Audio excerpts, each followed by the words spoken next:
summer. This was a molehill in search of a mole, and it's still exactly that. We have spent $170,000 to print that report, which is rather longer than and rather less gripping than War and Peace.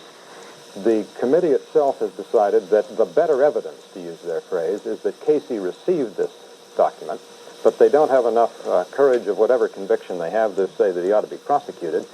The question really that they're examining is not who stole it. It seems to me manifest. Some Carter aide had to be the mole, had to steal this. They're interested, interestingly enough, the four Democrats who did this, they're interested in who received this document. Well, the receiver of stolen goods. Well, that's right. Under the law, I understand, and we'll begin by arresting the Post and the Times for the receipt of the Pentagon Papers, and we'll go back over all these old arguments.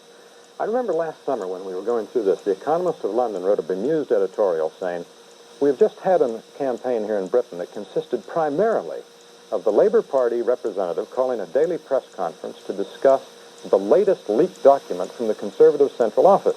They said, Mrs. Thatcher never considered demanding that they give it back. This is the age of Xerox. This sort of thing happens."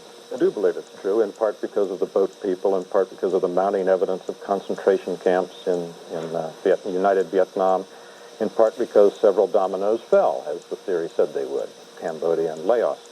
But also, the control of the past is one way you control the future. You control the interpretation of the past. And it's quite clear that keeping alive the idea that Vietnam was evidence of American paranoia, incipient fascism, et cetera, is part of an ongoing political agenda in this country. And that's why the president was practicing serious politics when he went up to Capitol Hill and said this was a hero from a man who fought, as I have said before, in a noble cause. Yes. President's off to Europe, Ireland, commemoration of D-Day, or meeting with the Western European, our NATO allies, and at the NATO Council here before he left, he made the statement that nothing is more important for the United States and its NATO allies than to develop a better working relationship with the Soviet Union. Would you agree? No. No, there's a political imperative, obviously not only domestically, but in the publics of our NATO allies for saying nonsense like that. And I think actually the president probably is guilty of sincerity when he says that. But it's perfect rot to say that the most important thing is a working relationship with the Soviet Union. That presupposes what does not exist, which is some common ground of common purposes, which we do not share with the Soviet Union. Well, don't you think we have a common ground, common purpose in advancing the prospect for not fighting a nuclear war? Yes, I think, but that's such a... Nuclear arms control? I mean, no, I don't certainly think those are areas in which there is a fundamental concern on both sides. I disagree. I see no evidence in 15 years of looking for it that the Soviet Union has the slightest interest in limiting nuclear arms. Right, and what are the implications of that? I think it's right, and I think it's the most important civil rights case of the decade. What they said was where you have seniority agreements in place, you cannot override them. The Title VII of the '64 Civil Rights Act does not authorize that. So courts had gone beyond their legitimate powers in ordering that remedy. But what White said, Justice White, appointed by Kennedy in 1962 at the time we were beginning the civil rights legislation, Justice White said the policy embodied in the '64 Civil Rights Act, Title VII, is that only actual victims of discrimination can benefit from remedial action.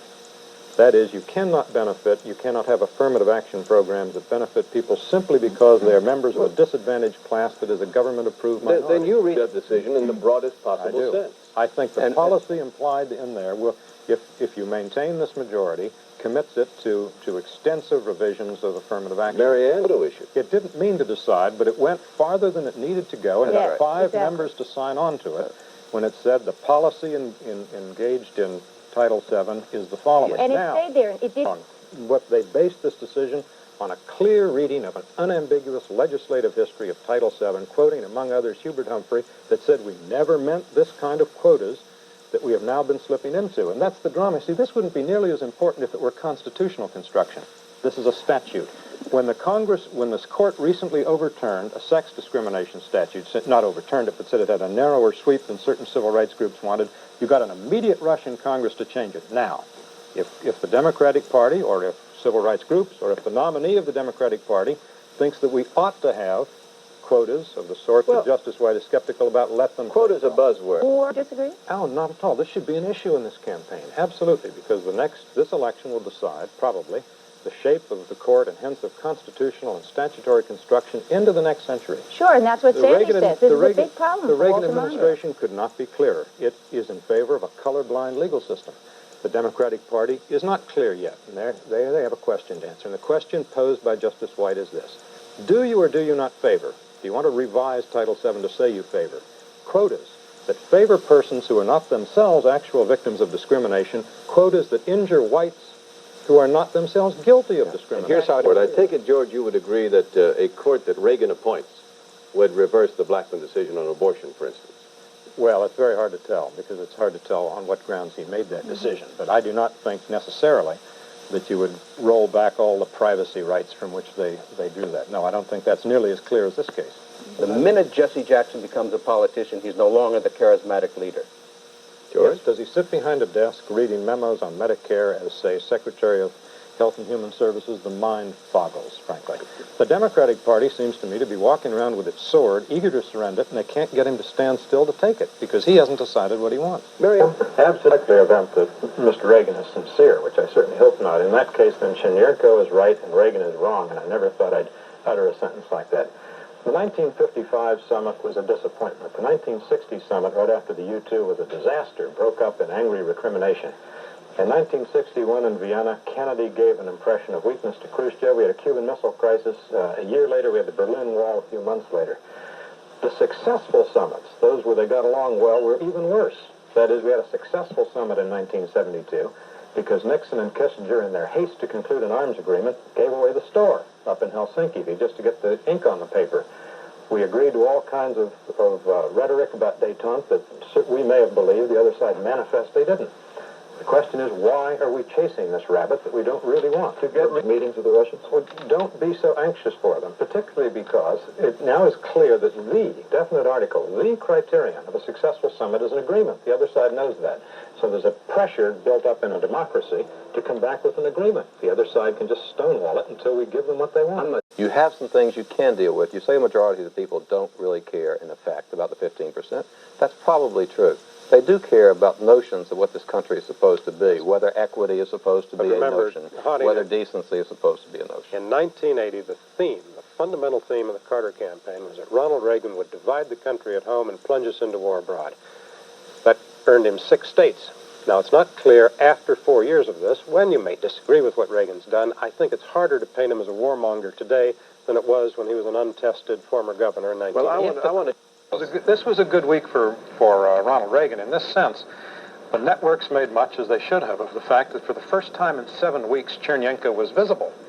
Now, Walter Mondale is saying Ronald Reagan ought to get together with this person. They can't even find him in the Soviet Union.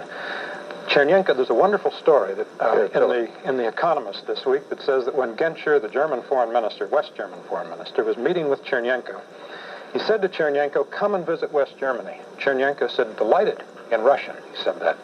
Gromyko leans over to the translator and gets him to say in German, "Impossible."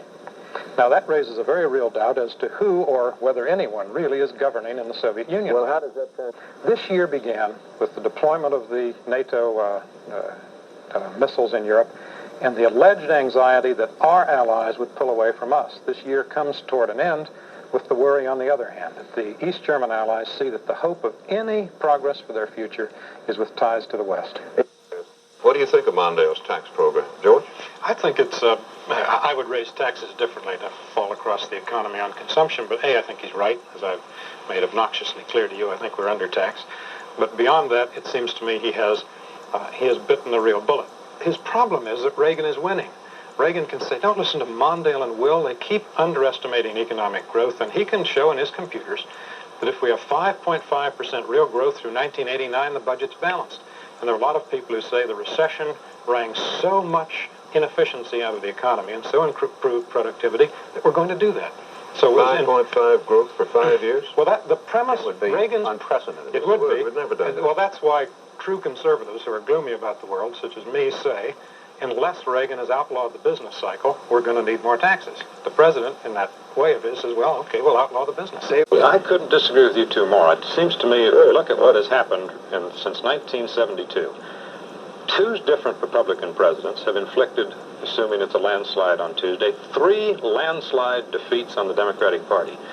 People keep saying, is there a realignment coming? The realignment has occurred since 72, 76, and 80, and now 84. 3 of the 4 elections under 2 different presidents, Richard Nixon, no one's charmer, inflicted a landslide victory. Something is happening in the country that is independent of the charm, smile, and personality of Ronald Reagan. It's independent of that charm, but not to the extent you suggest. And I think the 3 landslides do not make the case that you're trying to make, because in each one, George McGovern, 1980, Jimmy Carter and his woes, and this year, you've got special circumstances. But that strengthens my case. 3 separate Democrats have been tried. Carter, Mondale, and McGovern, and they've all been buried.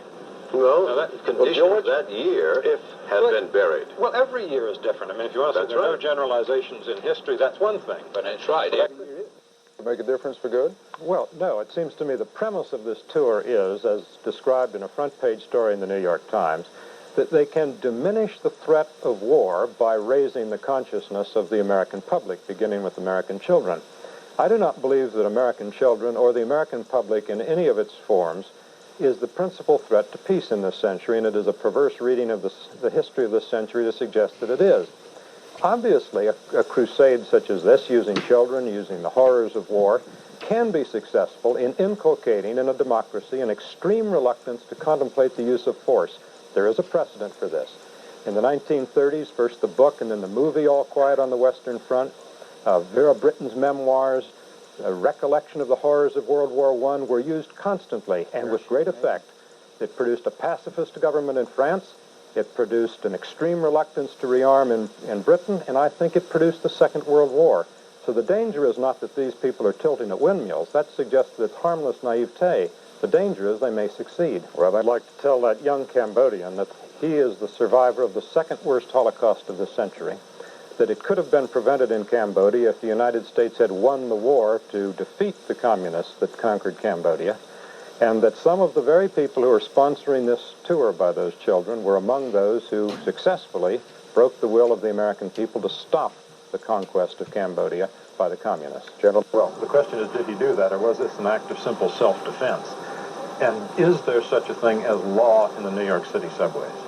In the first 10 months of this year, there were 12,000 felonies reported. These are the reported ones in the New York City subways. That's 40 a day. That's something like the state of nature as Hobbes described it, nasty and brutish. The fear that New Yorkers feel is rational. The anger they're feeling and expressing in their approval of what this man did is healthy. And we do not know enough about what this man did in the episode yet to know whether what he did was really reprehensible. Jeff, what you want to produce. New York City is a mini welfare state, comprehensively solicitous towards its citizens, subsidized arts, rent control, and everything in between. Yet it has neglected and failed to provide the essential of civilized life, which is a sense of security, minimal security in public places. Furthermore, New Yorkers believe, rightly, that justice is a rare accident regarding the perpetrators of violent crimes. George, what's understand? Deemed a reactionary. Let me introduce a Who fact would here. deem you a reactionary, George Will? God forbid. In 1983, there were 26,000 reported felony assaults in New York. You know how many resulted in convictions? 727. Only 61 of those, other than by plea bargaining. You think football has become like sociology, only not quite as damaging to the country. That is, you can't understand a word they're saying. And football, furthermore, I'm increasingly convinced, has the 2 worst aspects of American life. It's violence punctuated by committee meetings. A bunch of guys standing around talking after 5 seconds of action. Let's get on to baseball season. Well, I think that Gromyko went there to accomplish something, which was to, A, get the talks going again. I think they want the talks as a stimulant, just as we want them as a tranquilizer. He wants to stimulate the European peace movement, to stimulate certain countries, particularly the low countries, to start pulling back from their obligation to take a certain allotment of the NATO missiles. Belgium and Holland. That's right. On the other hand, the president, I think, wants talks as a tranquilizer for Congress. He can now go up and say, pass the MX because you don't want to send the wrong signal and undercut our negotiators. Also, Gromyko wanted to begin the process of putting impediments in the way of American research and development of strategic defense. And I think with the crucial language in the communique, pledging us in clear Soviet language not to favor an arm to prevent, was the crucial word, to prevent an arms race in space, I think they got started in that objective. Well, there may be. I think, David, the historians will look back on this new episode of arms talks is the last act of a rather pointless drama. I think arms control is almost over. It's achieved almost nothing in 16 years. Force levels have rocketed ahead. The world, I don't think, is safer. Well, it just is true. It's not true. Well, the Soviet... What would the force levels have been without the talks? Granted that they are capped and we haven't reached them yet in many areas. That's an interesting point, but doesn't meet my point, which is that force levels have roared ahead during the arms control period. If the Soviet Union were to turn to us today and say, we will cut in half our warheads, if you will kill strategic defense, they would be left, after cutting in half their number of warheads, with twice the warheads they had when the so-called arms control process got started. That's the kind of what control about the treaty on the test ban treaty? Do you think it would be a safer world if we didn't have a treaty against testing of atomic weapons in the atmosphere? I don't think that's particularly important. Oh, the strontium-90 and the death that George, I'm glad I have you on record. You're calling this an arms control treaty? Yes, I'm calling it an arms control treaty. It is part of a process which is absolutely invaluable and necessary. Invaluable? It is, yes, invaluable. What has it accomplished? What it has accomplished is a list of things which we otherwise would have been doing. To say that we're doing 100X, well, let's start with them. We would have, at this point, honest to God, what we're trying to get again, a race toward having a perfect defensive system, which is a good way to add another $2 or $3 trillion to a defense budget to no end. Since whatever you're talking about is impossible. So-called Star the Wars. ABM, I'm talking about the ABM treaty. It is managed within some limits to dedicate this nation, among others, to the idea that endless proliferation is not a great idea out in the world. There are a whole series of treaties which, true enough, George, have not brought the millennium, but then again, I didn't believe conservatives thought that was possible. What it has done is make it possible for us to put some blocks into some places on arms. The great achievement of arms control so far, if you listen to its advocates, is that it has stopped competition in defense. That is, it has committed the world to a deterrence based on the threat of genocide. That may be a great achievement. I doubt it. It takes you away from the notion of imagining a line being a possibility, in defense. Anybody who at this stage of development believes in Maginot Line being the magic The Soviet Union goes to Geneva and manages to propagate the belief that A, the United States is threatening for the first time to make space an arena of military competition, whereas in fact it is already. There is one ABM system in the world today. The Soviet Union has it. There is one anti-satellite system to which in the we world agree, today. George. The Soviet Union has it. That's exactly it. I'm saying that this is a very bad asymmetrical outcome for the United States. The problem with people who argue against arms negotiations is they must look ahead to the future and tell us what they foresee as the alternative. And they usually say I'll tell you that the alternative is that eventually the Soviet system will collapse. Now, Ronald Reagan came to the presidency predicting that it will be left on the ash heap of history. Arms control has given us, for example, the MX missile. Arms control says, let's count things. Let's limit what we can count. Launchers. So let's get big, vulnerable launchers George, I'm like telling the you, MX. let's have no arms control. You tell me what the world looks like in 20 years. It's going to look exactly the same way with or without arms control, because arms control doesn't And there will be no more danger of thermonuclear war? Of course there's going to be danger of thermonuclear war unto the 7th generation. It is sentimental the poor are to think always you're with us, is that it? Danger is always with us. You cannot repeal modern physics, but what you're going to get is more and more weapons that, because of their increased accuracy and their miniaturization and their mobility, are A, very hard to control because you can't count them and keep track of them, but on the other hand are very hard to knock out with the first strike, and you're going to get something like strategic stability by the very attributes of weapons that makes arms control. Well, you're making the case for the balance of terror. You're making the case for the balance of terror that we have now. And the president says he wants to move away from it. You disagree with the president on that point. Hodding, let me just make this point. You disagree with the president on that point. You want continued offensive race toward a point of perfect, terrible stability. No. You do not want defensive weapons like the president. Let me speak my mind because I'm world's firmest expert on it. What I want is half of what the president wants. The president says he wants a perfect shield. I don't think you can get that. I think you can, with strategic defense, complicate the calculations of any potential Soviet planner planning a first strike. Therefore, you can protect some of your retaliatory capacity, exponentially complicating the task of an aggressor, and thereby, with a balanced mixture of defense and offense, improve stability. We have it today, George. We have precisely what you're asking for, as we had it 10 years. Of course we did. With submarines, with cruise missiles, we have precisely what you're asking for. We need nothing else more. Well, that's your opinion, but I know my opinion better than anybody here, to quote somebody. But and what I'm trying to say is, if what you're asking for is the notion of not being able to know whether or not you are going to wipe out everybody else you've already got. What I said was I want add a defensive mixture to increase the complexity. That's all. It's a very Would never be position. reduced then. I'm all for reductions. We have tried it for 20 years. There's not the slightest evidence the Soviet Union's interested All right, in. before the time Of runs course out. I'm for it. They're not. But we ought to have a major celebration, and among the things that ought to be celebrated is what was a historic fact, that a big participant in what happened at VE Day was the Soviet Union. Yes, the Soviet Union began World War II as Hitler's enthusiastic ally in carving up Poland.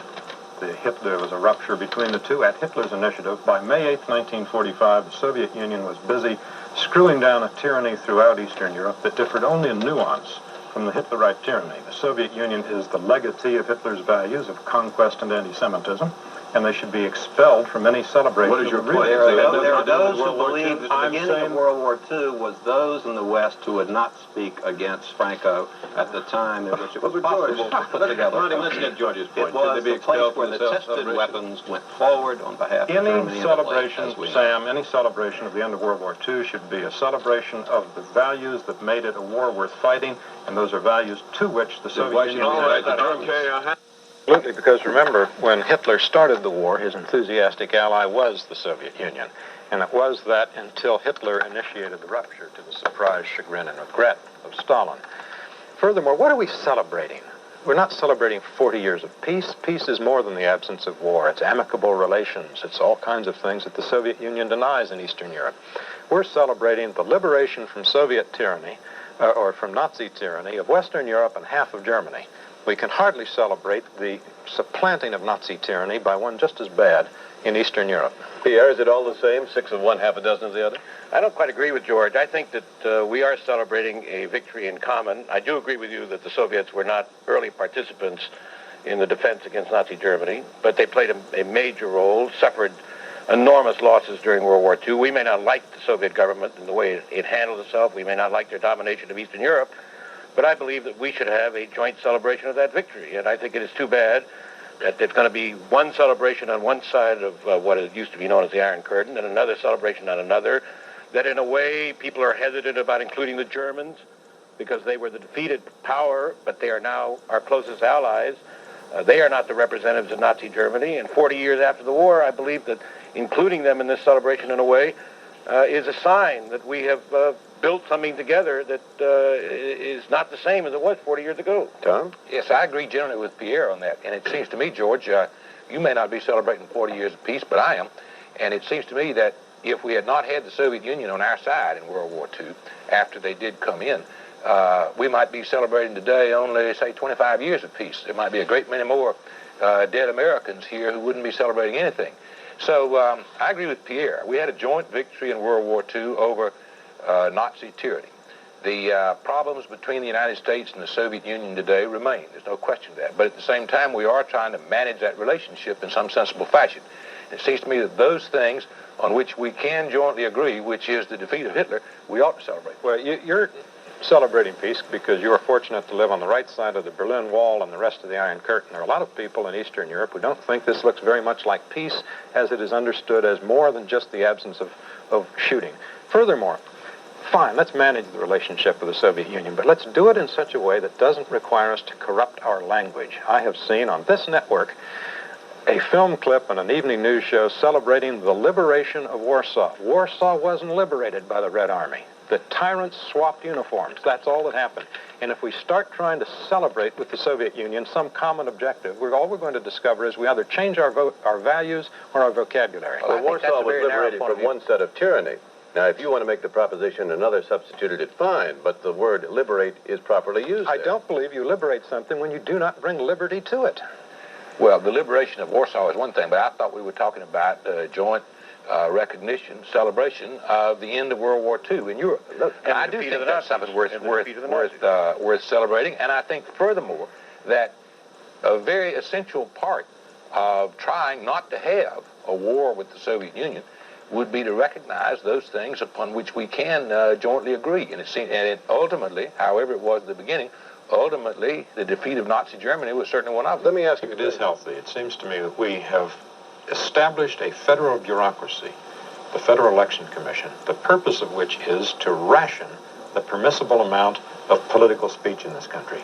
What we did in the 1970s, mostly through litigation and a little bit through legislation, was created a country in which pornographers have virtually unlimited right to their kind of speech, and political speech is limited, because when you limit the amount you can spend on political communication, you're limiting the amount of political speech just as effectively as if you said, of course you can have freedom of the press, but we, the government, are going to ration the amount of newsprint. We wouldn't put up with that, and we shouldn't put up with the money, limits on money, which is a limit to access to the national media. Well, then what's your point? That law was passed not to cure corruption, but to cure republicanism. That Democratic Congress passed it, leaving free contributions in kind, such as the enormous hours that are given by labor unions that were an enormous benefit to the Republican Party. The Democratic Party. Now, the Democrats are being clearly outspent by political action committees such as NICPAC, the conservative group that was at issue in this. But the average contributor to NICPAC, I think, is giving something like $75. We're not talking about fat cats. This is a kind of populist movement. If the Democrats want to get back in the game, let them stir the kind of enthusiasm in the country that conservatism has recently done, and I'm confident they can do it. The argument is whether Major Nicholson, we have admitted, was looking at Soviet equipment. It was tank barns. He was using a camera. But we say he had a right to do that. And the argument is over whether he was in a restricted zone or not. Who cares if he was stealing hubcaps? Well, that's not the issue. The bottom line is they shot him and let him bleed to death. It's murder, and now we've had a meeting between the representatives of our government and theirs, and we've agreed to put it behind us. Now, they're saying, we'll murder your person, but we won't hold it against you. Well, this is a background the administration you did. The administration this week sounded Carter-esque, frankly. This is simply not what they were. Is that intended as a compliment, George? Not quite. In point of fact, the Soviet system is based on murder. They've been killing Americans with their proxies, their Vietnamese proxies and their Korean proxies for years. Now, when they step out and do it on their own, surely there should be some penalty for doing this. Recommend George. Well, I would cut off all trade talks. Instead of sending assistant secretaries of commerce over there to encourage trade subsidized by the American taxpayers, I'd cut that sort of thing out. Barbaric. Well, the evidence is that the generals, the Soviet soldiers who met with our soldiers in Germany, like most professional soldiers the world around, are embarrassed about killing unarmed people and were amenable to saying that there would be no use of force against the American military liaison in East Germany. When the so-called moderate civilian leadership of smiling Michael Gorbachev got a hold of this, they said, not true, we'll shoot them when it suits our fancy, the Soviet regime being based on the execution of unarmed people. And therefore, this reverses the traditional American perception in some circles that the Soviet civilian leaders are closet moderates, yearning to breathe free, but the military won't let them. And we denied $14 million in non-lethal, I love the term, there's a war going on, and we denied them $14 million in non-lethal aid. He went to Moscow and asked for $200 million. He thinks big. And some senators, charity prevents giving their names, some senator says, oh my goodness, and the dawn came up like thunder, and I don't know who they think he's been hanging around with all these years, David. As I understand it, the complaint was the 49 Well, that's the problem. It seems to be sorting out exactly what the complaint is. Making the correct distinctions is very difficult, because somewhere in the middle of an episode such as this, it becomes a kind of competition and indignation. The issue has become who is sensitive, and then you get someone who has to be more sensitive than thou. And you have a kind of moral stake in keeping the dispute going. It seems to me the president made an extremely careful and articulate effort to make distinctions today, and I have a feeling some people simply don't want to hear them, because in point of fact, they have a stake in a continuing controversy. The argument is that you put our war planners in a use them or lose them hair trigger situation. You have to get them out of the vulnerable silos or lose them to an incoming first strike. Not absolutely clear to me that's a bad thing, because if we have a hair trigger readiness, it makes the Soviet Union that much more reluctant to get into a crisis. But let's just accept that. The problem is, everyone is always for the next weapon. Once they say, well, let's not do this, let's have the small mobile midget man. You know who's going to oppose the small mobile midget man? The arms controllers. Because they're hard to count and hard to verify. And since the object of their life is to produce arms control agreements, never mind security, then they're going to oppose that. And it's always the next choice. The president is really telling them, yes, you can have it both ways. Now, administration policy seems to be the Sandinistas, in the end, will be pressured into being tamed by some kind of agreement. We have the 53 armistice in Korea violated from day one. The 54 Geneva Accords in Indochina violated from day one. 62 accords on layoffs, violated from day one. 75 Paris Accords, violated from day one. On what piece of history does the administration base its hope that they're going to tame the Sandinistas with pieces of paper? He has more people, in fact, many more investigators, chasing down $600 ashtrays than they have looking for serious security leaks. Well, I might say rather impressively, a litany of treaties we have made with communist governments around the world, and in each case, you say, none has been observed, followed, honored. Those are only the highlights of a longer list. Well, the Threshold Test Ban Treaty, the ABM Treaty, SALT II. So what? We don't make any treaties at all, ever, on any subject? I would not abide by treaties that they manifestly are going to scrap. If the president makes a decision, as he appears determined to do, to essentially adhere to this, it will be politically craven and intellectually indefensible, and two things should follow. First, if he wants SALT II, let him submit it to the Senate, and I'll run, and everyone else will run, all of his arguments against it in 1979. But those were foolish arguments then, and they are foolish arguments now. Second, if he wants SALT II, let's kill the MX, because the MX says you can only have one new missile. He wants MX and the Midgetman. He can't have both and SALT II. Let's kill the MX. He'll not be craven if he abides by SALT II. In fact, he'll be more sensible, I think, than he was in 1979. And all the people he's going to be pleasing, the Francois Mitterrands, the Lowell Weickers, the Sam Donaldsons. He's pleasing his own Joint Chiefs of Staff, his NATO allies, and Mr. Schultz, all of whom have said, look, if we don't do this, the Russians can beat us in a race to build more nuclear warheads anyway. We really have no choice. We can't outproduce them. In Europe this week, all the leaders of NATO were leaning on Mr. Reagan to continue to observe the SALT Treaty. Of course they were, because arms control pacifies, as they are unprepared to do with sensible arguments, their restive publics. When you make your argument as you do frequently, it seems to me the end is simply that we're going to have a war. No. That we're really going to have a war. We're going to have more stable deterrence than we get under arms control regimes. Yes, but you're Peter, the State Department wanted this issue closed. It's not closed. Instead of closing the issue, Ronald Reagan started a clock. He said, I'll walk an extra mile, but I'm going to finish that mile before December 31st. And before then, a report is going to come to me on Soviet violations, and the report will be written by the Pentagon. He used rhetoric today, the president did, that comes straight from Richard Pearl. He said, really what we're doing now amounts to unilateral compliance with these treaties under a double standard. The president has, I believe, Peter, painted himself into a corner where he wants to be.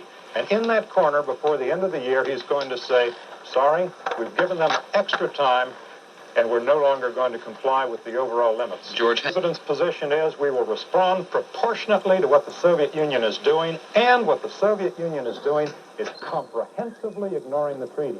Therefore, he has laid the groundwork for us to comprehensively ignore the treaty. Well, it all depends on whether or not, I have to say, we're going to conduct foreign policy on the principles laid down by the Warren Court. That is, that you have to prove beyond a shadow of a doubt, with evidence seized under due process, that you can trace exact responsibility to a nation state. The theory of the administration rhetoric, and I think thinking, and I think correctly all along, has been that this is state-sponsored terrorism. Therefore, Syria is clearly involved in some of it, and Iran is clearly involved in some of it, and the Soviet Union is probably involved in all of it, and therefore the trick is to find out approximate accountability. You can't be perfect, and take, some people would say non-lethal, others would say lethal responses. Lethal, 7 people a year or so ago, been quite a long time for one, were kidnapped. And they're still kidnapped. They're not coming back, as far as we know. It didn't create so much excitement, you say, George, because there was no television there. There was no camera there. Well, they didn't have so press conferences. We're talking here about reality as opposed to pictures and so on. What? Well, they didn't have cameras. They didn't have birthday cakes. They didn't have Pepsi and cake banquets with the murderers of an American sailor. I mean, the moral obtuseness of some of the participants in this episode is really quite stunning. Wait. Post-return period, there'll be 2 questions. One is, will there be retaliation? And I want to come back to the possibility that there will be another one of these stomach-turning celebrations where we make ourselves feel good. Everybody in America surely should think of only one thing in the next week, and that is the family of that sailor who was beaten senseless, his ribs kicked in, left to suffer for 6 hours, and then shot in the back of the head by the people that some members of this hostage group were pleased to drink Pepsi and have cake That's with. not the only thing we should think of. That's enough. Well, actually, now, let's at least be clear on this. The people who did the killing and the people who've been holding them are not the same people. It is alleged. We at least have to take that allegation as opposed to an assumption that you can't. There is only one government in the world that clearly, unambiguously believes it and says it believes it and demonstrates in its behavior that it believes it, and it's the Soviet Union, the nation with the...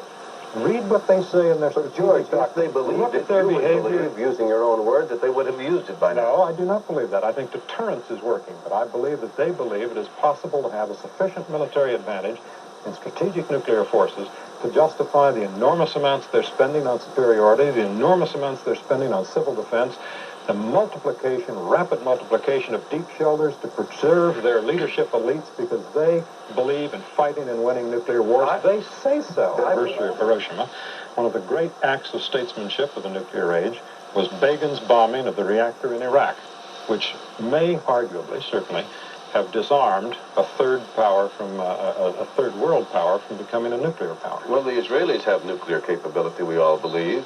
They can say they don't have an atomic weapon now because they haven't put it together. In a matter of hours, they can do it. That's right. So should we make even a stronger attempt than we are to deprive the Israelis of this capability? Of course not, because...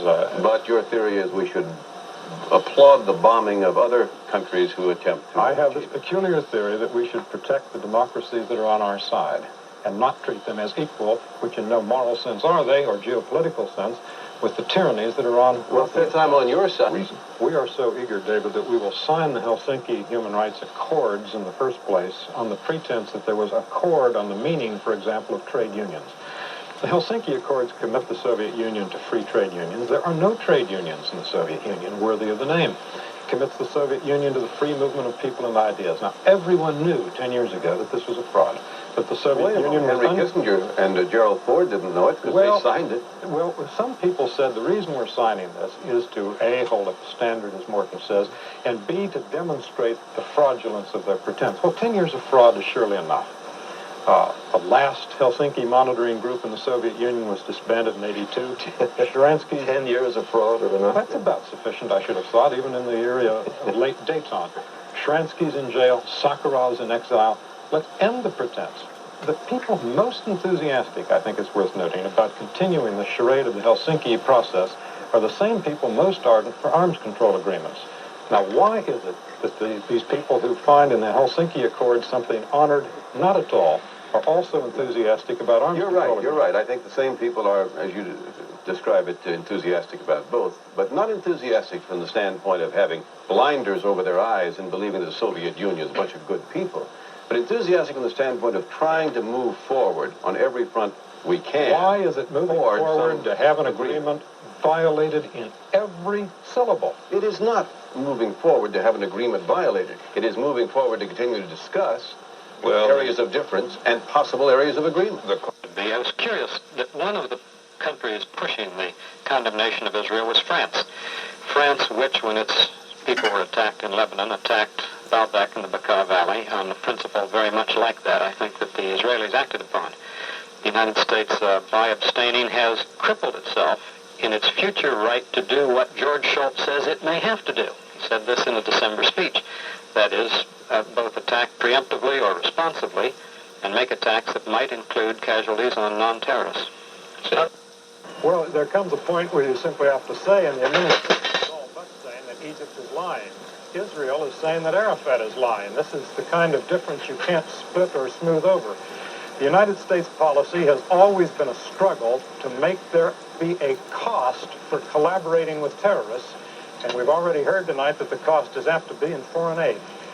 George, that this could affect the peace process in a very adverse way. You agree, George? What peace process? It seems to me quite clear at this point that Egypt has collaborated, that we 6 days ago, Sam, refused to veto a UN resolution condemning Israel for taking action on the principle we now endorse. When Israel bombed in Tunisia, it was bombing on the principle that there should be no sanctuary for terrorists. We made a mistake. John McConnell, note from you. Do you agree with that assessment? I do not. Egypt is allegedly at peace with Israel, although it is not honoring the terms of its agreements with Israel. It is time for us to give Egypt reason to fear us as much as it fears Arab extremists. Give it a powerful European appeasement reflex regarding the PLO. This is what you've seen in Italy, and this is what you're seeing in Yugoslavia. That is an attempt to say these four people, all right, you caught them and they're guilty, but no one else in the PLO is somehow involved. It's an attempt to sanitize this. So they're afraid of the United States, obviously. They fear nothing in the way of retaliation from us, neither the Egyptians, nor the Italians, nor the Yugoslavs. The good thing that might come out of this is that maybe the PLO by now is so clearly enmeshed in this, and its deceit and brutality so lurid, that not even the American State Department can continue to think that they have a useful role to play in what they smilingly call the peace process. I agree with Tom. They wanted the PLO to turn him over. If John Dillinger commits a crime, you do not turn him over to Al Capone. And it's important that we just got to keep thinking. We ought to write on our bathroom mirrors in Washington, so it's the first thing people read Write every it on the morning. president's mirror so he can keep it in mind. The PLO is a gangster organization of terrorists, period. End of discussion. Very simple. It is a very dangerous business to start constructing a notion of representation that makes the PLO a representative institution. They appointed themselves. They've never troubled, and how could they have, or would they if they had the chance with an election? They've simply got enough guns to appoint themselves through the diplomacy and Rabat in 1974. George. Who cares? They get together in Rabat in 1974 and simply declare for the Palestinian people, for whom the in many cases, wealthy nations of the Middle East have cared not a patch over the years. George, I subscribe to the George Shultz view. Shultz is not known as a master of epigrams, but he did say there is life after November, which is good to bear in mind. Meaning that the world will be, and actually ought to be, pretty much the way it is at the end of November and the beginning of November. We're also here because there's been 6 years since we've had this particular kind of personalization of politics. A great many people, not just Americans, but especially Americans, seem unable to think about politics other than in terms of personalities. That's partly because the personalities of our leaders matter a lot. Our system is flexible and responsive to the character traits of the leaders. And they tend to think that, A, the Soviet system is similarly plastic to the changes in leadership personality, which I do not think is true. And Americans compound that error by believing that the relations between great nations are flexible to the extent that leaders' personalities admit it. I don't believe that's true either. Because I think he believes his own press clippings. That's a problem with dictators, is that they usually write their own press clippings. And so they tend to believe what they write. But now he's beginning to read in the West that he's a great force of charm and personality. I think that's untrue. I think these guys are out of practice dealing with free publics. They haven't dealt with one for 68 years in the Soviet Union. And he tended, I think, to come on the world stage a little early and a little fast, and to get all these rave reviews, and to think that he can sweep real interests before him with a smile and his charm. I don't think his smile's particularly different than the smiles we've seen on other leaders of varying degrees of dangerousness. And his charm is vastly exaggerated. His charm seems to be primarily that he doesn't look comatose, the way recent Soviet leaders have not only looked, but have been.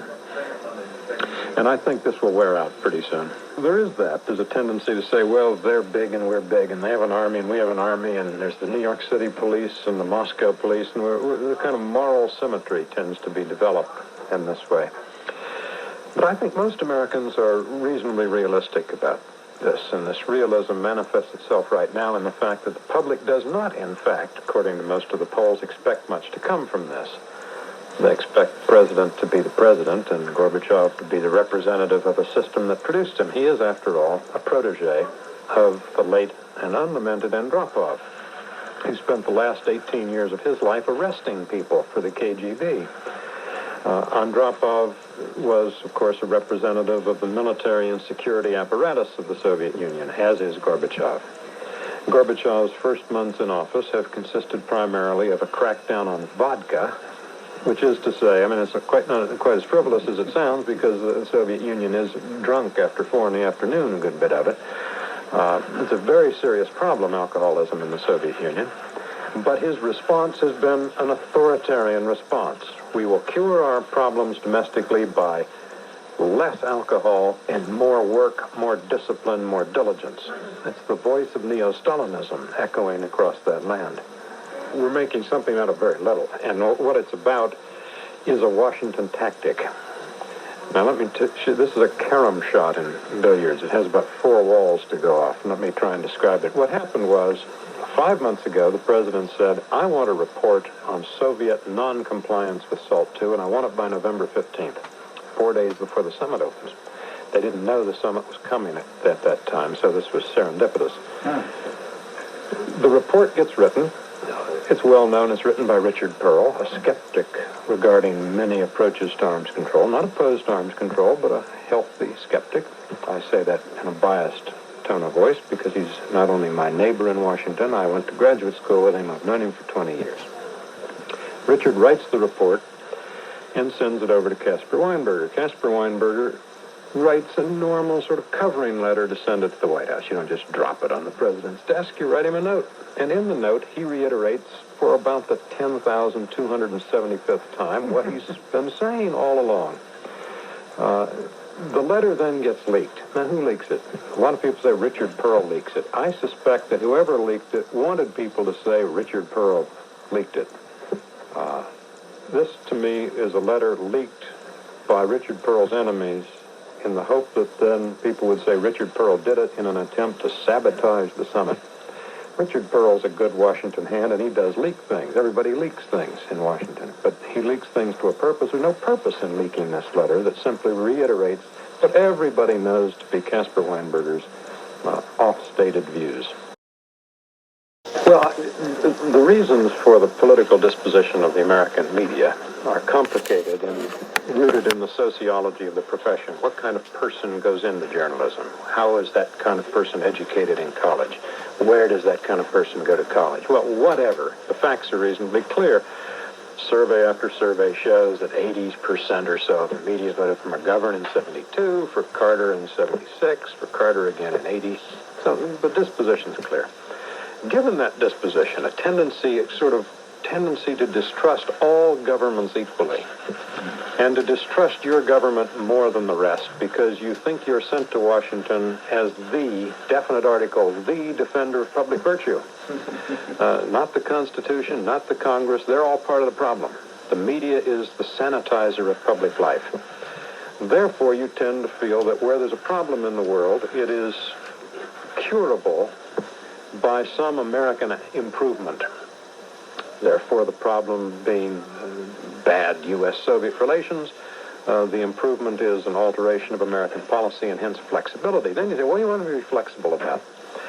Because a president who is inflexible is, by a more sympathetic definition, a president who's principled, who's steadfast. There are all kinds of competing adjectives you can use to describe someone who won't bend in a wind, particularly a wind created by the windy media. When you get down to asking people about what the president should be flexible, then they get a little bit vague. Should he be flexible about Afghanistan? Well, he's not invading Afghanistan. His inflexibility is an insistence that they must stop regional aggression. Should he be flexible about human rights? Not very brave to be flexible about Sharansky's freedom, about Sakharov's freedom. Not supposed to be brave at those people's expense or flexible at their expense. Is he supposed to be flexible about the Soviet obligations freely undertaken in the Helsinki Accords to quit being so beastly to their own citizens? Well, it all comes down in the end, when you ask people to get specific, they say be flexible about strategic defense. Now, the president isn't going to be flexible about strategic defense because it brings together two great components of his and our national personality. Belief in technology and belief that morality ought to inform defense and foreign policy.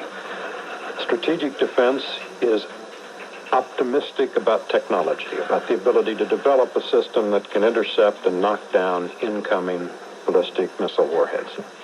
But it also has a moral component, and this gives it its real driving force for the president. The president thinks it is wrong to base the security of the United States on the threat to incinerate millions of civilians on the other side. He says that form of warfare has been condemned for 1,000 years, the holding of civilians of the enemy hostage. Doesn't want to do it. Doesn't like being president under those circumstances, would like to free other presidents from that. And therefore, the plea that he be flexible means that he consign the world forever to a system based on the threat of massive retaliation against civilian targets, and he isn't going to do it. In other words, it did the least damage of any modern summit. There was no artificial compulsion to come up with agreements that paper over deep differences. And the president pointed us in an interesting way toward the next two summits by saying, here's the report card on which we will be graded. Reductions of offensive forces, settlements of regional conflicts, agreement with compliance with previous agreements, and enhancement of the cause of liberty. Since nothing is more predictable than if the Soviet Union will get an F on the report card on all four categories, it'll be interesting to see how that report card is brought to bear at the next summit. Well, the response should be severe skepticism. They were, of course, since the 1950s in favor of general and complete disarmament. They say, let's disarm the world of nuclear weapons in 15 years, but let's start with guess what? Let's start by killing the president's strategic defense initiative. And then they define strategic weapons in a way that can best be called tendentious, that is, weapons that can strike the other's territory, meaning they would not, under this formula, have to disarm their weapons targeted on Europe, but our European weapons that could hit Soviet territory would be. So it's worth arguing about, but it's a very tendentious and suspicious step, because it does begin by saying, first, let's kill something that doesn't exist, that we're afraid will exist, and really isn't nuclear. There's an asymmetry here in the world's response to this, because the zero option for theater nuclear forces in Europe came from the Reagan administration, and it was widely greeted as unrealistic. Well, it's unrealistic to think that in one fell swoop, you could either go to a zero option in Europe or eliminate all nuclear weapons from the face of the earth. We'll just stick to that. I think our policy is secure. The trouble is he can't stick to all the things he said because they're hilariously contradictory. For example, he says that terrorism is equivalent to armed aggression against the United States, as sponsored, backed, they could run but could not hide. as sponsored, backed, and organized by Libya. Now, suppose you have one of those 16 terrorist bases in Libya, and you go in and you bomb them. Someone said, well, we might hit the wrong terrorist. I do not understand that. Well, I don't know that anyone said that, George. What they say is we might hit civilians. We might hit they said we might not hit the ones who were responsible for the 11-year-old girl in Rome. Don't really care. I don't think it's possible to hit the wrong terrorist. But you think that people have been flying in the Middle East at their own risk for a long time, and I'm sure you have. You've boarded an El Al flight from, say, New York to Israel. You know the security precautions imposed by 10 years of attacks on Israel. Libya seems to feel that its rights were violated by Israel acting on what would be known in a criminal case as probable cause, a suspicion that some international outlaws might have been on board. They seized an airplane. Turns out their intelligence was wrong, but that's an indefinite business intelligence. The fact is, and I think this should be said clearly, Libya has no rights. None. Zero. Libya is an outlaw state. Kills British policemen in downtown London, fosters terrorism, cannot then go around and invoke the language of international law. Well, George, that's an interesting point. Should we then seize Cuban airplanes and inspect them because Castro has no rights because he, too, has broken international law in some respects? That's not why I say Libya is an outlaw state. Libya is an outlaw state because of the comprehensiveness. I'll deal with Cuba in another. But aren't there those lawful states who do have the right to seize airplanes? Is that where you're going with that argument? I'm going to the fact that Libya has effectively, de facto, declared war on the State of Israel, the existence of which it denies a right to have. But I understand the unlawfulness issue, but is it ever lawful to seize an airplane? Yes.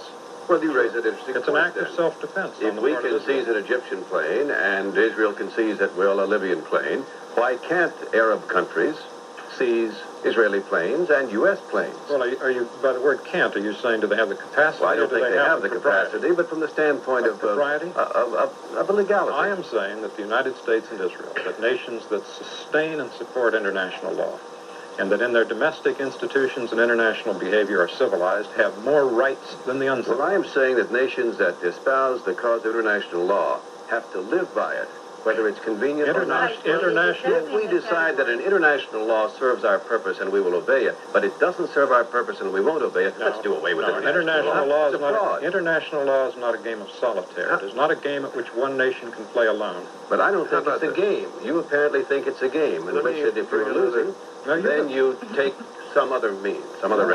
On this outline, suppose they'd been on board. Would you be objecting? Well, I think it raises Look, the it is question to seize an airliner over international waters at any time. Well, we did it. We did it. I'm not saying, though, that that means that we were right from the standpoint of the issue of international law. Suppose there were terrorists on board and the Israelis had got them. Suppose the mastermind of the airport incidents had been on. Well, first of all, they weren't. Suppose it. It would have Then been would you object? popular. It would have been applauded. That does not make it right. Well, what's the problem, though, if Libya seizes an airliner because it says Mr. Shamir is aboard, and it is going to declare that the foreign minister of Israel is a terrorist? Does that make it right? No, he's lying. Oh, But if we catch terrorists who are terrorists, we're not lying, and that makes a difference. in other words, Surely. when we brand people terrorists, they are terrorists, but if others brand our side terrorists, they are lying. No. My country, right or wrong, George, it's a fine ancient tradition, but of course it has nothing to do with reason and logic. Simmer down. What I'm saying is if we accurately describe someone as terrorists, and it is possible so to do, and they inaccurately stigmatize an elected statesman of a democracy as a terrorist, which they are wont to do, then we are right and they are wrong, and we can act accordingly. What's so complicated about It's that? very complicated because you set yourself as the judge for the terms. You can define who's a terrorist, and of course your logic is impeccable. But I say to you that the definition of a terrorist or a hero or a coward goes something beyond just what you or I or any other person may think. That's why you set up rules of international law. So it takes it out of that hominin decision. Set them up and very often do not abide by them. While we're dancing on this pinhead, was it a violation of international law for the Israelis to fly into Entebbe without an invitation? Absolutely. Sam should Violation of international law to fly into Entebbe and to rescue a plane load of Israeli passengers and take them home? Now that's a different situation. Yet in Entebbe, Israeli citizens had been kidnapped. Right. That plane had been hijacked. And under some doctrine, not just of hot pursuit, but of the doctrine of a sovereign nation's ability to try to retrieve and protect its own citizens, I think the Israelis had a right. And we're talking about international law. I'm not talking about whether you or I would go after our mother-in-law or our loved ones if they happen to be kidnapped. As a right of international law, I think the Israelis had a perfect right to try to go and retrieve their citizens. As an act of self-defense. It's not a question of self-defense. It's a question of protecting one's nationals. Well, dead. That is, decisions about American arms will no longer be taken with reference to SALT II limits that we have unilaterally complied with for years. Well, he's the president that has not been talked about in this, and he's afraid that after 8 years of compliance under Ronald Reagan, there would be a Reagan precedent of dangerous constitutional dimensions. That is, that you would simply have vitiated the treaty-making powers of the Senate. You bring back a treaty, you find you cannot get it ratified in the Senate, and you say, well, what the heck, we don't need it ratified anyway, I'll just obey it. That's a very, very bad due process under the Constitution. If it were in any other area except arms control, Bob, the Soviet Union has doubled its nuclear arsenal within the limits of SALT II. We say the Soviet Union has not exceeded the limits under this treaty. We say they violated the treaty in 2 or 3 other important respects, but not the limits. But the limits, sub-limits. when Warnke and these guys negotiated that treaty, they all said, oh, it's not the numerical limits are important, it's the encryption, because we're going to have compliance, and it's the qualitative, it's the qualitative, the number of warheads on a missile, which they violated, the only one new ICBM, which they violated. Now they're changing the criterion. It turns out the SALT II fanatics say, what's important is whatever you can find that the Soviet Union isn't violating. If you look hard enough, you can sort of... Sanctions must do something about it. Do you think they're not awake to that? These are the Dutch who took on the British Empire at the peak of its power. These are tough people. These are people self-sufficient in arms, largely because of an arms embargo a few years ago that made them develop a fabulous domestic arms industry. Now, in the name of seizing the high moral ground, the advocates of sanctions are making more noise about South Africa than they did about 3 million dead Cambodians or than they're doing about the butchery of Afghanistan. In the name of seizing the high moral ground, we're going to deny landing rights to the South African airline just at a moment when we're negotiating new agreements with the Soviet airline. But we should do much more. In the name of seizing the high moral ground, we are going to take out of South Africa what everyone recognizes is the only force for liberalization of that society, and it is outside foreign capital. Well, you speak of the high moral ground as if it's something despicable. The high moral ground is precisely what this country should I be. think the high moral ground is a tiny, rickety little soapbox on which middle-class Americans stand and on which humanity attempts to come. Million black Africans in 6 nations surrounding South Africa. Their economies are woven tightly through electricity, transportation, railroads, capital, migrant labor, all of that into the South African economy. You really seal off South Africa, you're gonna create 6 Ethiopias in South Africa. What amazes me, all band of Afrikaners who are opposing the blacks. I'm not supporting the Afrikaners. I think we ought to liberalize South Africa. I'm objecting precisely to sanctions because that is taking out the one leverage we have, which is... But if you never use it, what good? No, this is a hostage-taking. The president campaigned in 1980 saying no Americans would be taken hostage when I'm president by cracky. Well, one has been taken president, and the administration has behaved disgracefully. First, it rushed to say, well, this won't interfere with arms control and the other superstitions by which we all live. Now they're saying, well, we certainly rule out a swap. The theory is that they would like to swap Danilov in some way for the UN employee who was arrested for espionage. The spy in New York. They say that's outrageous. We won't have any link with that case. However, there might be a kind of phased swap. It's nothing more amazes me than the way the Reagan administration, and particularly the president, is exempt from the rules he applies to others. How would you have done it, George? I would have told them that there'll be no contacts, including ambassadorial contacts, until he's released, that they're behaving like an outlaw regime even more than usual, and would have sent their ambassador home. Well, I think that is the first obligation. The first obligation of the government is to the long term, the phrase you use, national interest of the United States, and I do not see how it is in the long-term interest of improved U.S.-Soviet relations for us to telegraph to them the fact that we are so eager for agreements, so eager for summit conferences that they can commit any outrage, steal an American citizen, and sell him back to us as an act of when, in pursuance of his official duties, an American major was shot in East Germany and allowed to bleed to death on the ground.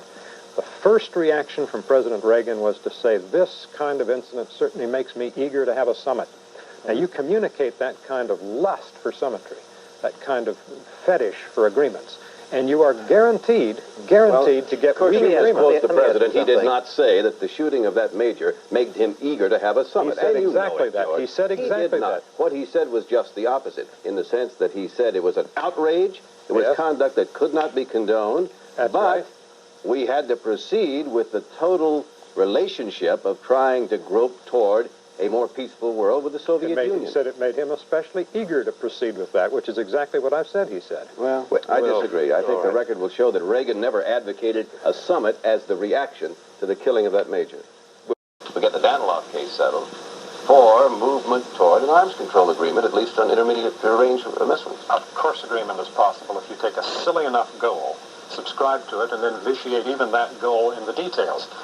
The ostensible purpose of this non-event is to protect us against accidental war in Europe. There have been a lot of wars in Europe, David, and I don't think any of them have been accidents. And in the range of threats, I am more afraid of being hit by the Goodyear blimp than I am of an accidental war on the central front of Europe. Now, the great breakthrough in this, believe it or not, was that the Soviet Union agreed to on-site inspection, which is to say, we made a crucial concession, of course, and it means that the inspected country gets to fly the inspector around up in the air. They did say we could bring our own binoculars after they're sufficiently inspected. Now this is arms control, sort of. This is a breakthrough. This is East-West relations, entirely atmospheric. Peter, there's more to the U.S.-Soviet relationship than arms control. And in arms control, I think the problem is not that we've reached a new impasse, but we have finally recognized a very old impasse. And it is that the Soviet Union is not interested in the arms control process for purposes other than paralyzing American procurements. Mr. Will, I put on the table, called in the end at the bottom for the president to kill strategic defense. Now, Mr. Gorbachev is extremely well advised, not least by Mr. Dobrynin, who spent a quarter of a century here, knows American politics, knows Mr. Reagan, and knows that, as Mr. Reagan says, SDI is my baby. He was not going to suffocate it in the cradle, which leads me to conclude that when they asked Mr. Reagan to suffocate it, they were expecting, indeed hoping, that he would turn it down. Again, using the arms control process to inflame the European left, to inflame domestic critics of the president for purposes other than arms control. There's an open question as to whether or not the Soviet Union meant what it said when it put those proposals forward. I think it probably put them forward in the serene confidence that the president would do what indeed he had to do, which was turn them down. But the key issue is whether... When you run a guerrilla warfare, there are obviously large gray areas. When Congress has for 2.5 years been starving the Contras, some private groups have come in to try and take up the slack. There's one American clearly has been caught working for the Contras. There are about 1,000 Americans in Nicaragua working for the Nicaraguan government right now. There's a kind of tangle on both sides.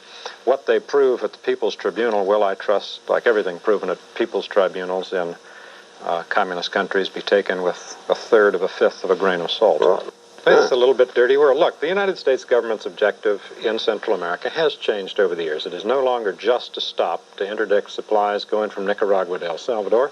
It is to force democratization in the government in Managua. It strikes me as a candidly expressed goal by now, and one that we can have no need to feel ashamed of. And if Americans of all sorts want to get involved in bringing that about, good. It is not good, however, if, in fact, the government of the United States engaged in a war which is neither declared nor supported by the American people, both of which happen to be true, have been systematically and regularly conducting what amounts to an all-out war without acknowledging it. And I will say, as far as money goes, what is a better theory than the idea that there's some loose little connection off here on the side is that third country participation, encouraged by the United States and indeed supplemented by the United States by indirect money, in used. This period, in the last 2.5 years, the Soviet Union has poured in much more than $500 million in aid. That's what's that, a 4th country involved, Cuba a 5th country, Bulgaria a 6th, the PLO a 7th. There's lots of involvement down there. They've certainly been doing this for several years. You ask, is this fair? I respectfully say that is not the question. You suggest the social policy they're pursuing. I concede they're pursuing that policy. That is not the question. What they are paid to do, and ostensibly we're doing in this case, is construing the 1964 Civil Rights Act, Title VII, which says, it shall be an unlawful employment practice for an employer to discriminate against any individual with respect to his compensation terms, conditions, and with regard to sex, or to deprive any individual of employment opportunities with regard to sex. They conceded in this that was exactly what they were doing. Now, they have turned inside out the original intent as expressed by Hubert Humphrey and Manny Sellers when the Title VII was being enacted. They've turned inside out the intent of this bill, and in a concurring opinion in this case, Justice Stevens says we continue to distort the intent of the bill, but we have done it for so long now that it's part of the fabric of the law. Indeed, it's of this approach. Affirmative action, repeal Title VII of the Civil Rights Act because it's inconsistent with it. What you're arguing, George, is that effectively the court has. The Civil Rights, yes, and it ain't their job. If we interpreted That's why the we way have you wanted to interpret it, we would never break the pattern because it would put in place the discrimination that we find. There would be no remedy for removing it. Put it in place, what they're would lock it in place. What they're trying George, how do we get out of this? How do we get beyond the point that we are with these low levels of participation? Repeal the George, there's a question of enormous moment. You have 30 seconds to answer. Repeal the pretense now built into the law that we really want a colorblind society, that we really want a society in which people are judged not on pigmentation or chromosomes, but on the basis of their ability. Repeal that pretense and say, we want what the court has now established, which is a social, racial, and ethnic, get on a level playing field. System. Until people get on a level playing field, there cannot be. That is precisely what the court is struggling to try to establish, and we've heard no better ideas. A legislature now? I was also in my mind watching the rising military presence of the United States in the Persian Gulf and realized immediately that we would not be at the risk that we are had it not been for the policies that these men in secret carried out. But that's the key, in secret. If you don't publicly come forward in some sense and follow the law and follow the procedures, you're always going to come up short because your secret policy won't be sustained. I don't think it's quite that simple to say that lying is a form of breaking the law, and the lesson from all this is we should never break the law. Would it were that simple to teach our children that rule? I don't think the rule's that simple. When it came, you don't teach your children when to it break the came law. to integrating lunch counters, and when it came to ending certain laws people disagreed with relating to race relations in this country, people broke the laws and got Nobel Prizes for doing so. And they were willing to take the consequences. They didn't get Nobel Prizes for breaking the law. They got Nobel Prizes for standing up for certain principles, which included unfair law. And, George, they were willing to take the consequences of breaking the law. If Colonel North had come forward and said, yes, I broke the law and I'm willing to take the rap, but he didn't say that. I regret seeing Colonel North cast as Martin Luther King. I mean, that just doesn't work, George. I'm not casting him as that. If you'll just let me proceed here. When Daniel Ellsberg released the Pentagon Papers, said, well, there's a higher aim involved here, so we can do that. When students seized administration buildings on campus to express their sensitivities about the war, people said, well, that's a higher sensitivity here. Now, I'm telling you this. We have had a climate in this country for 20-some years of people saying, my conscience, my values are somehow a little bit more important than the law. And I'm just saying, Oliver North didn't invent this. But then they have to take the rap. Civil disobedience has always had its place in trying to make changes in society. Daring do characters within this administration to achieve an end, and they didn't care whether they broke the law. I don't think that's a fair characterization of what you've seen from Mr. North. I don't think he said, and I don't think on the evidence of his testimony it is fair to say he did not care. Honorable men and women of goodwill can and do disagree about what laws obtained here in the forced... George, I want to talk about your point. He clearly cared about the Contras and does today. Sure. That sincerity comes through. Civil disobedience and breaking a law. And there was a lot of uncivil... Wait a minute. There was a lot of uncivil... George, let me get in a point. You have made yours three times. You have no trouble getting in your points. We have a lot of... We've had a lot of... This is not Dr. McLaughlin's gong show. Now, may I have just a word here? And that is the 1960s with people giving a very, very sympathetic portrayal of people whose disobedience was not civil. George? Two separate questions, David. How did he do? I think he did well in the sense that his job there was to show that he was a thoughtful person, all of whose positions have been taken in the past at some point or other by major, eminent, respectable thinkers in the American jurisprudential tradition. Did he change minds is another question, because it's not clear how many of those minds on that committee were changeable. I see in the paper this morning that Howard Metzenbaum of Ohio, the senator, says that Judge Bork's views frighten him. Other people were probably frightened at the spectacle of Howard Metzenbaum trying and manifestly failing to follow fairly clear arguments. I think he changed minds. He was speaking, he said, for the women of the United States, of whom there are, 150 million? I wonder how many of them he's really talked to. Beats me. Sam what? Criticizing the major Supreme Court decisions in terms of individual rights, and he came in and he said, some of my best friends actually are women's rights, and some of my best friends are civil rights. It was like watching The Wizard of Oz, pay no attention to the man behind the curtain. It was really fairly startling in that sense. I think Ellen is having the dilemma of the Metzenbaum-Biden-Kennedy faction, which is they can't decide why they're against Bork. They know they're against him, but is it because he's an inflexible ideologue or because he changes his mind? No, I'm against... I think persuasively that there is a distinction to be drawn between the way one writes and reasons and argues when you are teaching a seminar and the way you do it when you're in a courtroom. Because, he said, in a seminar no one gets hurt, and in a courtroom someone always gets hurt. And I think that speaks, Sam, to your point, which is he did talk about the gravity and the prudential and statesmanlike considerations that go into carrying an intellectual position to a point where, when you're making public policy, you do overturn a settled precedent. I think he did make this. You know, there are 4 other votes on the court for the repeal of Roe v. Wade. Privacy. You're entitled to privacy, and the cops cannot come busting in unless they have a warrant. Do you remember where William Douglas found that right? He said it is a penumbra that is an emanation from rights. That's where he found it. With good, Judge Bork says, I don't quite know what that means. That's all he's saying. Mr. White, who sits on the court, agreed with him. Potter Stewart, the late Potter Stewart, would have dissented in Roe v. Wade because he couldn't find it either. He just said, well, we made the mistake in Griswold. Let's just carry on with it. But he should forget that. And what seems to me is problematic and disturbing to people about his appropriation of other people's rhetoric is that it's not the words he's appropriating, it's the passion he's appropriating. And it makes him seem a synthetic man, sopping up secondhand emotions from other people. Now, in an age where every candidate has speechwriters, I don't believe anyone wrote Jefferson's speeches, I may be wrong, but it's hard to tell at what point Bobby Kennedy actually belonged to the words that were written for him that now Senator Biden is not appropriately footnoting.